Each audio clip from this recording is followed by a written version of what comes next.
آج پاکستان کی عظیم دینی درسگاہ جامعہ انفیہ میں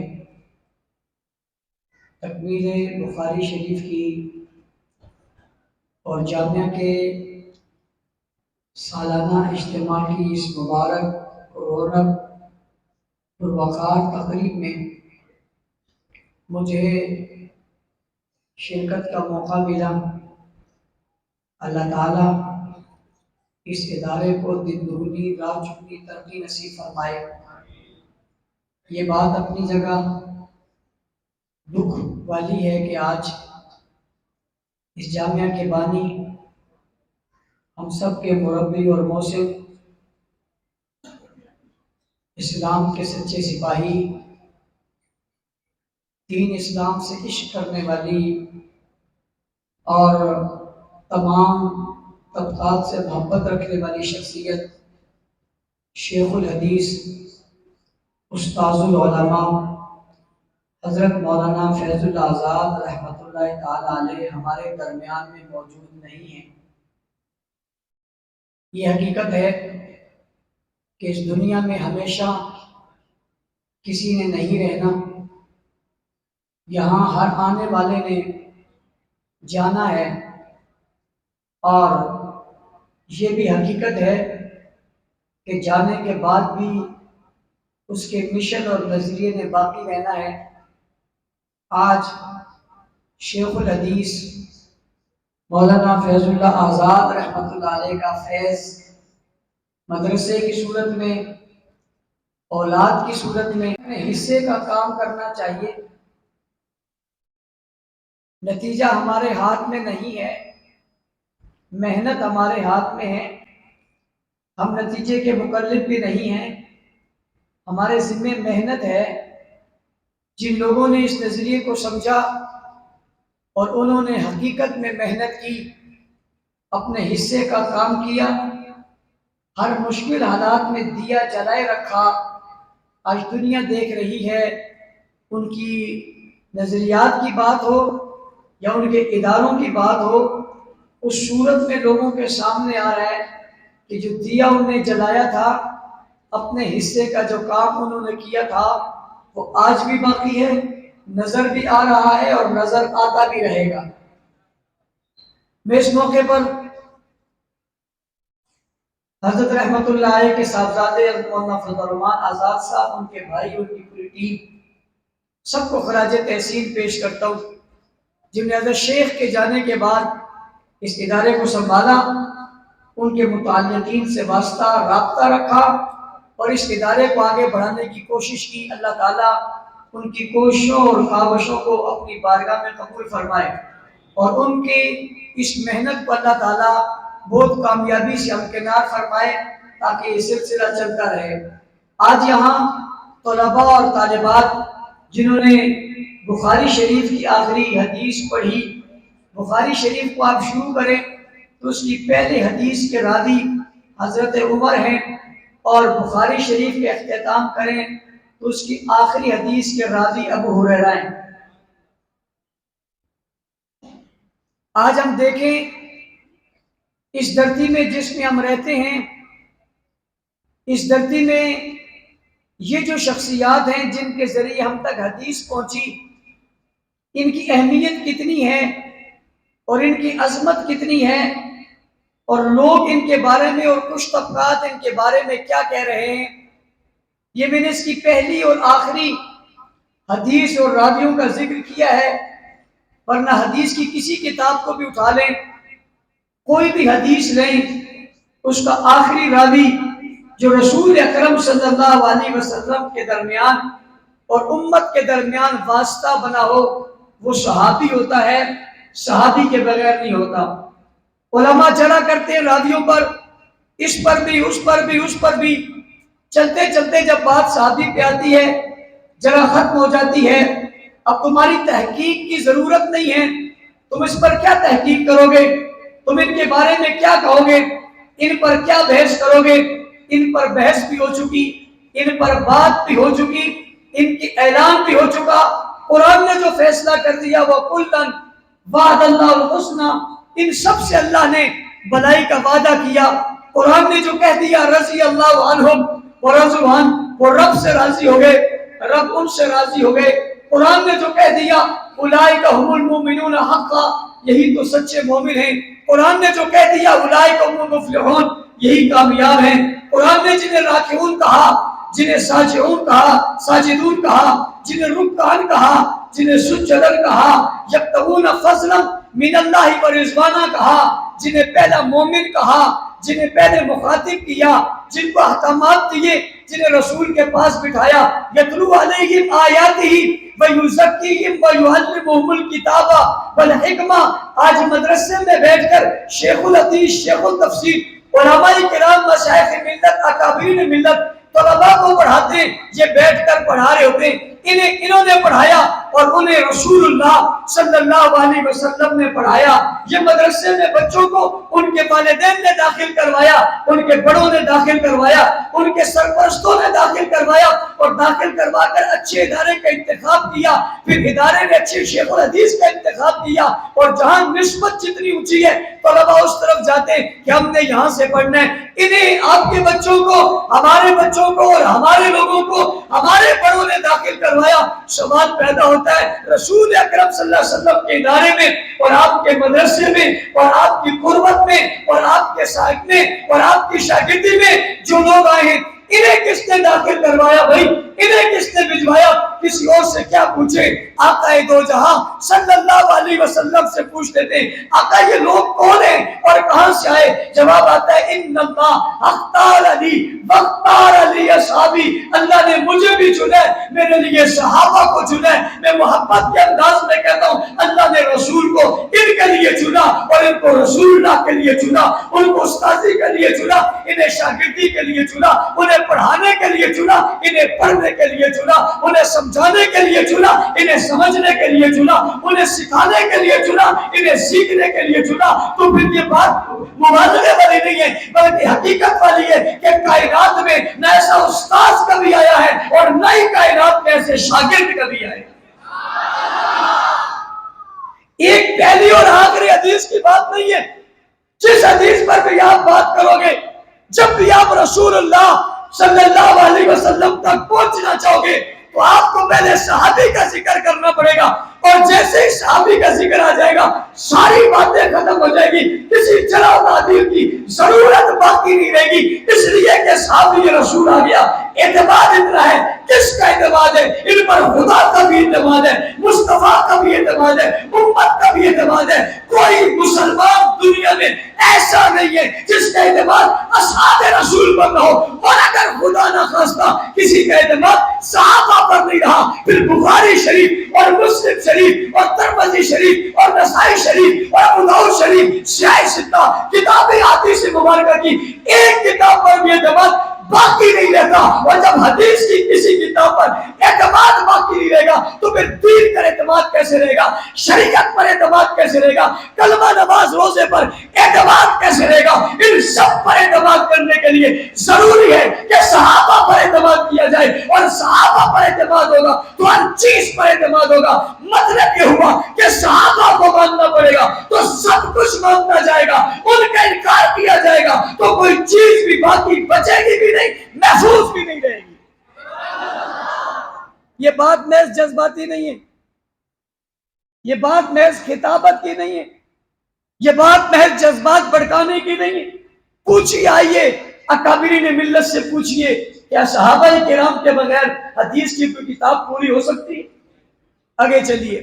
صرف حدیث مبارکہ نہیں, اللہ نے جو کلام بھیجا اور اللہ نے جو کتاب بھیجی جسے ہدی للعالمین کہا, ہدی للناس کہا, ہدی للمتقین کہا, جس کتاب کو لا ریب فیہ کہا, جس کتاب کو سب سے آخری کتاب کہا, سب سے بڑی کتاب کہا, جو اس کائنات کی سب سے عظیم ترین کتاب ہے, وہ قرآن حکیم, کتاب حکیم, کلام اللہ, اللہ نے رسول اکرم صلی اللہ علیہ وسلم کے حوالے کیا.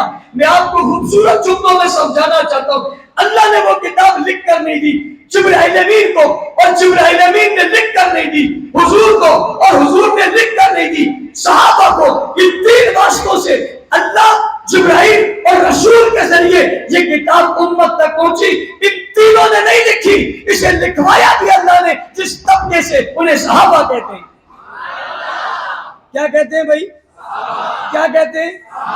اب سمجھنا, قرآن حکیم نے بتایا اس سے پہلے جو کتابیں آئی ہیں وَكَتَبْنَا لَهُ فِي الْأَلْوَاحِ, وہ تختیوں میں لکھ کر دی گئی تھی. میں پوچھنا چاہتا ہوں, علمی دنیا میں, عملی دنیا میں لوگوں سے بتائیے جو کتابیں لکھ کر دی گئی تھی وہ کہاں ہیں؟ کون سی لائبریری میں, کون سے کتب خانوں میں, کس کردار میں, کون سی ریاست میں, کون سے تمدن میں, کس معیشت میں, کس معاشرت میں, کس طبقے میں, زمین کے کس خطے میں, دنیا کے کس کونے میں ہے, کسی فرد کے وجود میں یا سینے میں کوئی کسی کو معلوم ہو. وَكَتَبْنَا لَهُ فِي الْأَلْوَاحِ, اللہ نے کام نے تختیوں پہ لکھ کر دی تھی. پوچھنا چاہتا ہوں آج قرآن میں وہ کتاب کہاں ہے؟ تلاش کیجئے, ڈھونڈیے, گھومیے, تحقیق کیجئے, تاریخ پڑھ لیجئے, کتابیں چھان لیجئے, مورخین کے پاس جائیے, محققین کے پاس جائیے, سوال کیجئے وہ کتاب ہمیں بتاؤ جو لکھ کر تختیوں میں دی گئی تھی وہ کہاں ہے؟ ساری دنیا چھان مارو, آپ کو نہیں ملے گی.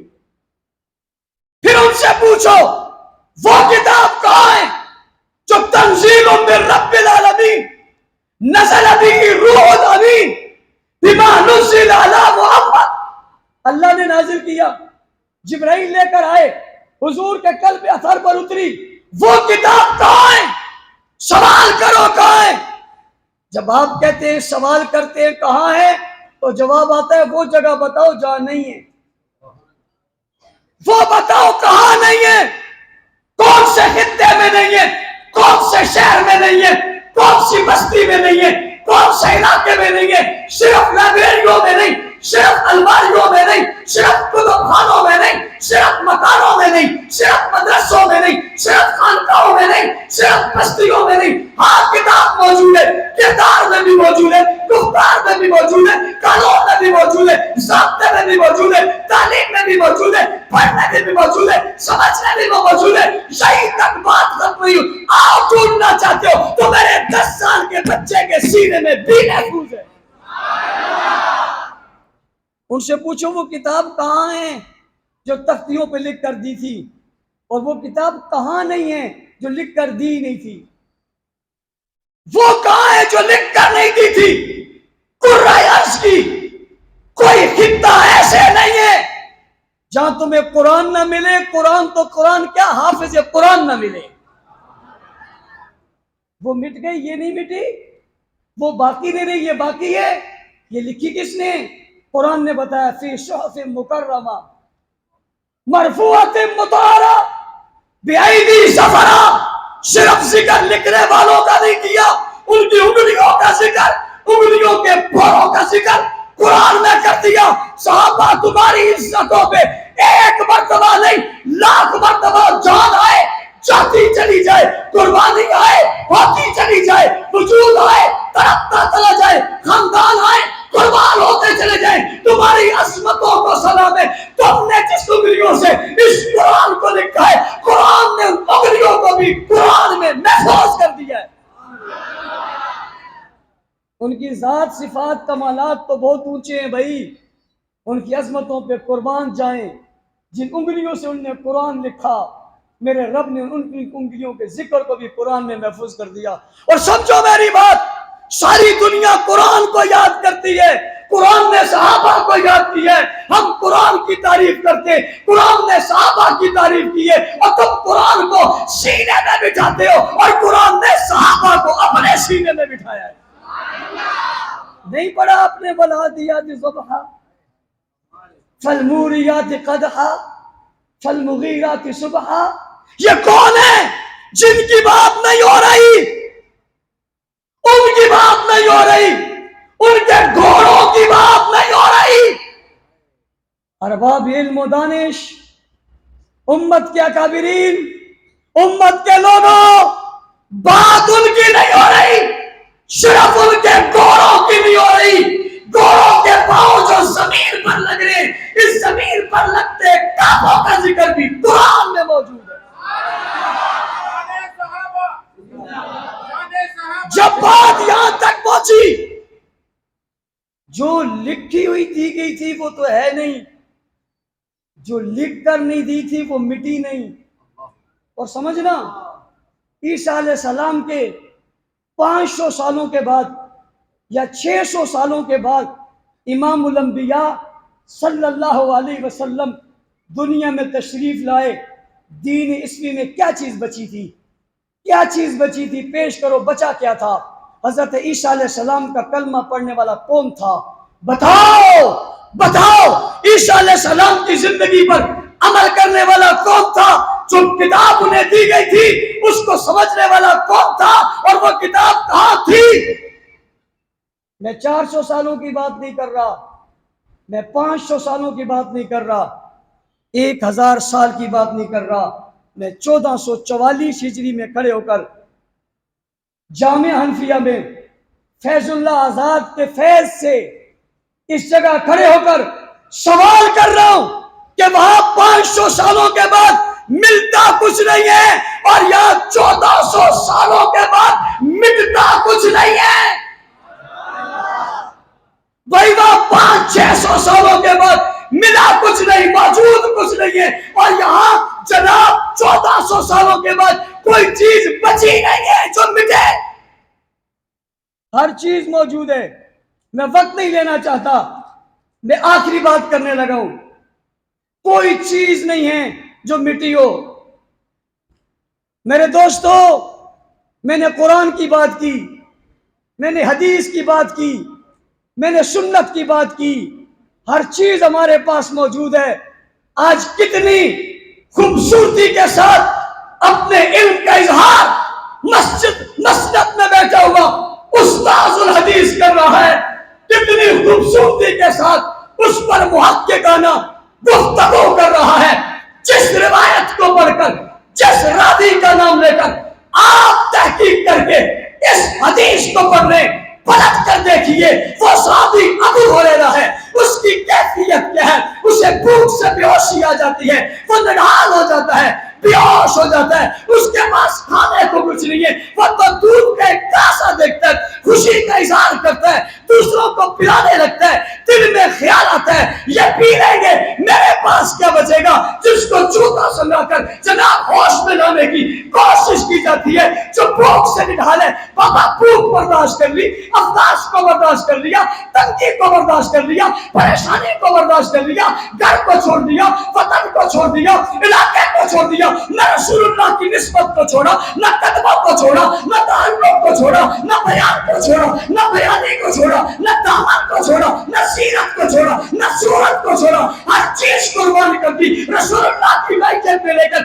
ایک ایک بات کو محفوظ کیا۔ ابو ہریرہ تیری عظمتوں پہ مجھے سے اربوں لوگ ایک دن میں تیری جوتی پہ قربان ہو جائے، اس امت پہ تیرا کتنا احسان ہے۔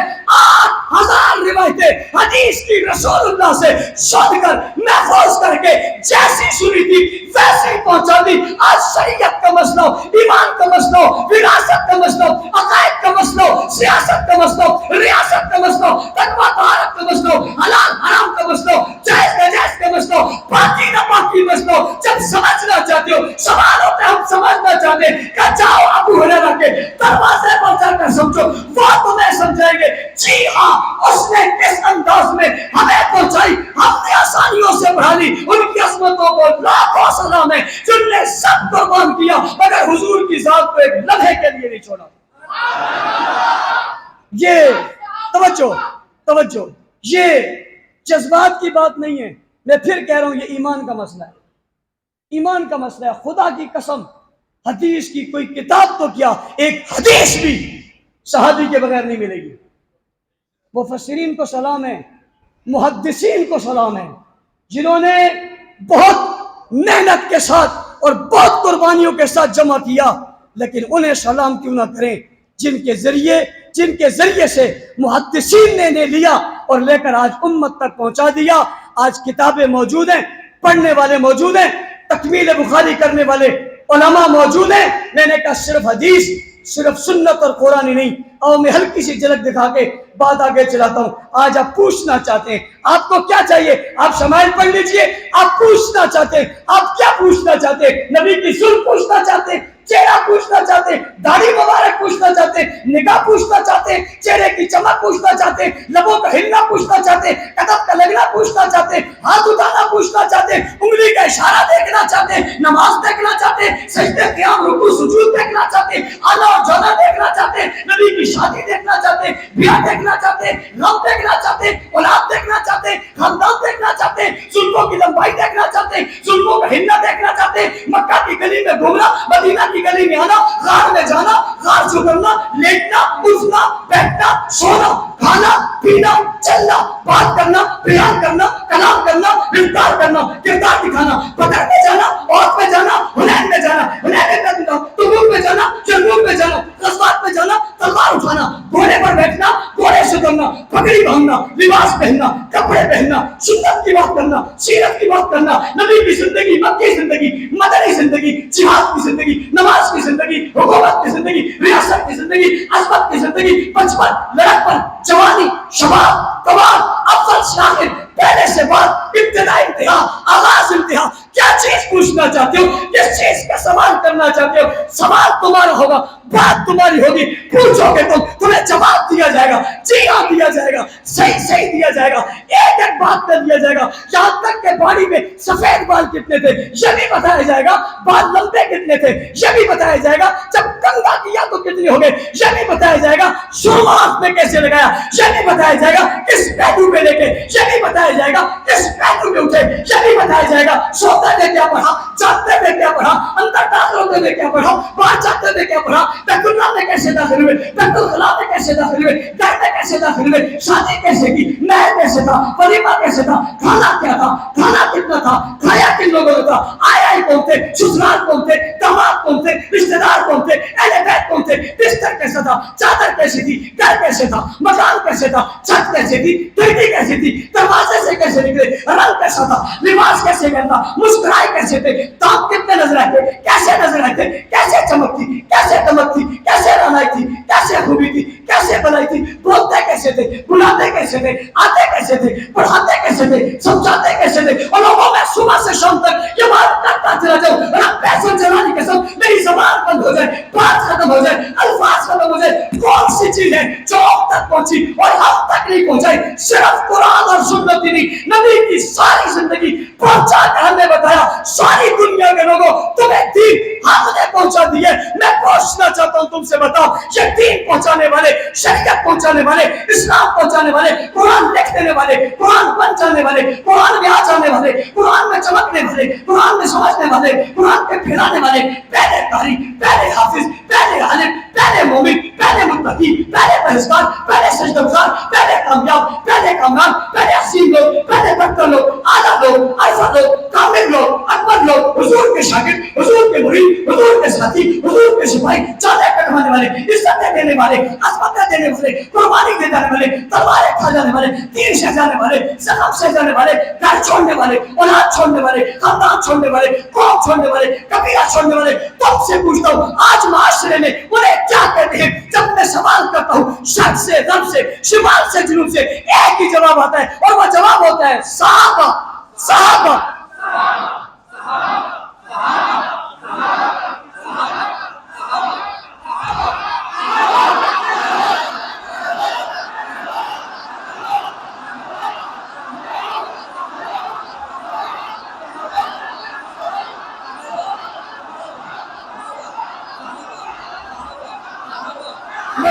نظریہ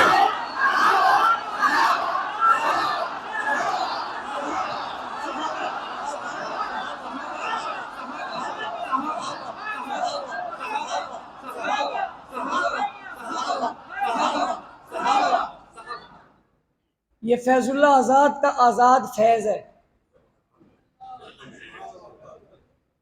یہ فیض اللہ آزاد کا, اور آج ان نے جو حضرات بنائے وہ بھی آزاد ہیں.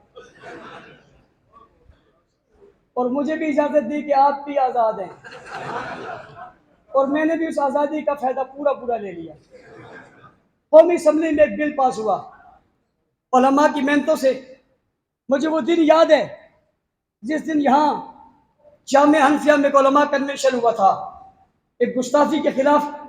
ہمارے محترم معظم مکرم محتشم بھائی طلحہ رحمانی صاحب یہاں بیٹھے، ان کی عظمتوں کو سلام پیش کرتا ہوں، شانہ بشانہ ہمارے ساتھ تھے۔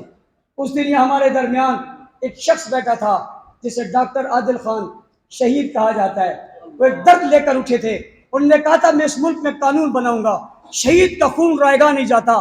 آج مولانا عادل خان ہمارے درمیان نہیں ہیں، میں اسی جگہ کھڑے ہو کر جہاں اس دن ہم موجود تھے، میں روح عادل شہید سے مخاطب ہو کر کہتا ہوں، اے استاذی المحترم، اے حضرت محترم، آپ نے قربانی تو دے دی، جان تو دے دیا، خون تو آج دے دیا، آج اسی مسجد میں کھڑے ہو کر آپ کی روح کو مخاطب کر کے خوشخبری سنا دو، قومی اسمبلی نے آپ کا تیار کردہ بل منظور کر لیا۔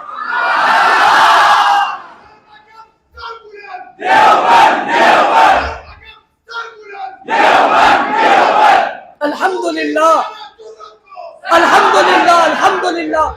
توجہ میری اتنے اچھے مجمع میں میرا نعرہ لگا کر سارا ماحول خراب کرنا، یا صحابہ کا نعرہ لگے یا صحابہ کے جانے والے غلاموں کا نعرہ لگے، یا رہنے والوں کا شیخ کوئی پتہ نہیں کب بگڑ جائے۔ ہم زندہ باد مردہ باد کہہ کے لوگوں کو خراب کر دیتے، آج ہمارے ساتھ کھڑے ہیں، کل کسی گستاخ کے ساتھ ہاتھ ملا کے کھڑے ہوں گے۔ اللہ تعالیٰ ہمیں معاف کرے، ان چیزوں سے بچائے، ان لوگوں سے بچائے، اس فتنے سے۔ عرض کر رہا ہوں وہ بل پاس ہوا، آج اس بل کو متنازع کہا جا رہا ہے۔ کیا کہا جا رہا ہے؟ میں پوچھتا ہوں تنازع کس کو ہے؟ دیوبندیوں کو نہیں ہے، بریلویوں کو نہیں ہے، اہل حدیثوں کو نہیں ہے، کسی سیاسی جماعت کو نہیں ہے، مزے کی بات ہندوؤں کو نہیں ہے، سکھوں کو نہیں ہے، عیسائیوں کو نہیں ہے، کس کو اس سے تنازع ہے؟ یہ تو متفق ہے۔ آپ کو بتا رہا ہوں قومی اسمبلی سے متفقہ پاس ہوا، ایسے نہیں، پہلے قائمہ کمیٹی میں پاس ہوا متفقہ، اسلامی نظریاتی کونسل میں پاس ہوا متفقہ، 3 جگہوں پہ متفقہ پاس ہوا۔ اب یہ سینٹ میں پاس ہونے جا رہا ہے، اور کچھ لوگ کو پتا ہے قانون بننے جا رہا ہے۔ کیا بننے جا رہا ہے؟ اب پریشانی کسی کو بھی نہیں ہے سوائے گستاخ کے، کسی کو پریشانی نہیں ہے سوائے گستاخ کے۔ اور یہ بات کہنے میں حق بجانب ہوں، اور میں درک یہ بات کر رہا ہوں حضرات علماء کرام آپ کے سامنے، طنز تانے ہم نے بہت سنے، باتیں لوگوں کی ہم نے بہت سنی، طرح طرح کے طنز ہم پر کسے گئے ہم نے سنے، نہیں یہ ایسا نہیں ہے، یہ ایسا نہیں ہے، تم سب کو کہتے ہو فلاں ایسا نہیں ہے، فلاں ایسا نہیں ہے۔ جاؤ ان صفوں میں کوئی معتدل تلاش کرو جس نے اس بل کو متنازع نہ کہا اور تنقید نہ کی ہو۔ جو سب سے زیادہ معتدل سمجھا جاتا تھا اس نے سب سے پہلے بیان دیا کہ نعوذ باللہ بنو امیہ کے لوگوں کو بچانے کے لیے یہ بل لایا گیا ہے۔ کون ہے بھائی؟ وہ نام کیوں نہیں لیتا؟ کون ہے وہ؟ نام کیوں لیتا؟ وہ بنو امیہ تو کسے کہتے ہیں؟ اسے کہتے ہیں جو عثمان غنی جامع القرآن ہے، اور اسے کہتے ہیں جو امیر معاویہ کاتب قرآن ہے۔ کیا مطلب ہے تیرا؟ بتا۔ اسے کہتے ہیں جس کے گھر میں نبی کی 2 بیٹی ہیں، یا اسے کہتے ہیں جسے سواری میں پیغمبر نے ساتھ بٹھا کر پوچھا تھا معاویہ تیرے جسم کا کون سا حصہ میرے جسم سے لگ رہا ہے، تو معاویہ نے سینہ اور پیٹ رگڑ کر نبی کی پیٹھ سے کہا تھا آقا میرا سینہ اور پیٹ آپ کی پیٹھ سے لگ رہا ہے، تو حضور نے ہاتھ اٹھا کر کہا تھا اللہ معاویہ کے پیٹ اور سینے کو علم اور حلم سے بھر دے۔ اس کا کہتا ہے۔ اور جو سیاست دان تھا وہ بھی بول گیا، سب ایک طرف ہو گئے، دنیا کو پتا چل گیا حق نواز نے جو کہا تھا سچ کہا تھا، یہ سب ایک جیسے، سب ایک جیسے۔ آج اس بل نے کچھ نہیں کیا لیکن بلوں سے رکھے لوگوں کو نکال لیا، ایک ساتھ بٹھا کر مجھے کہنے لگے اپنی گفتگو میں کہ یہ اس کی مہربانی کہ اس نے ہم سب کو جمع کر دیا۔ میں نے کہا تمہاری مہربانی کی تم سب جمع ہو گئے، کل تک ہم دھوکے میں تھے کہ یہ ٹھیک ہے، یہ ہم تو نہیں تھے، کچھ تھے، یہ ٹھیک ہے، سب کو آج پتہ چل گیا یہ سب ایک ہی ہے۔ میں نے کہا تمہارا ایک جگہ ہونا تم اپنے فواد میں سمجھ رہے ہو، ہم اپنے میں سمجھ رہے ہیں، اس لیے کہ تم کچھ بچ رہے تھے، ہم سب ایک کیٹیگری میں آ گئے ہو کہ تم سب ایک ہی نسل ہو، ایک ہی خاندان سے ہو۔ یہ بل کی مخالفت کرنا یہ ملک کی مخالفت ہے، یہ فرقہ واریت کے خلاف ہے، یہ فلاں کے خلاف ہے، یہ سب کے خلاف ہے۔ اللہ تعالیٰ اس بل کو سینٹ سے بھی پاس کروائے گا انشاءاللہ، اور آپ ہر جگہ اس کی آواز بھی اٹھائیں گے، حقیقت بھی بتائیں گے، اس پر محنت بھی کریں گے۔ بہت سارے لوگ کے ہاتھوں پہ گھڑیاں لگی ہوئی ہیں، ان کی نظر گھڑیوں پر بھی ہے، میں دیکھوں ادھر یہ دیکھوں ادھر، گھڑیاں تو مجھے سب کی نظر آ رہی ہے، گھڑی میرے پاس بھی ہے، لیکن میرے خیال سے نماز پڑھنی ہے اور کھانا بھی کھانا ہے، اور جب کھانے کا ٹائم ہو اور مولوی تقریر کر رہا ہو، جو دل سے بڑی بڑی کھلی کھلی واضح واضح من کی بددعائیں نکلتے میرے علم میں، لہٰذا میں اسی پر اجازت چاہتا ہوں مبارکباد دینے کے ساتھ۔ وآخر دعوانا الحمدللہ۔